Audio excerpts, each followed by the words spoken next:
வேதங்கள் மொத்தம் ஓதி யாகங்கள் நித்தம் செய்து பூஜிக்கும் பக்தி அதிலும் உன்னை காணலாம்.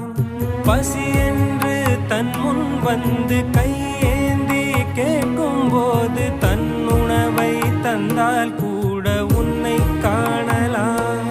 உன்னை காண பல கோடி இங்கு வாரி இறைக்கிறார்கள். எளிதாக உன்னை சேர இங்கு யாரு நினைக்கிறார்கள். அலங்காரம் அதில் நீ இல்லை, அகங்கார மனதில் இல்லை. துளி கள்ளம் கபடம் கலந்திடாத அன்பில் இருக்கிறாய். உணர்ந்தேன் உனையே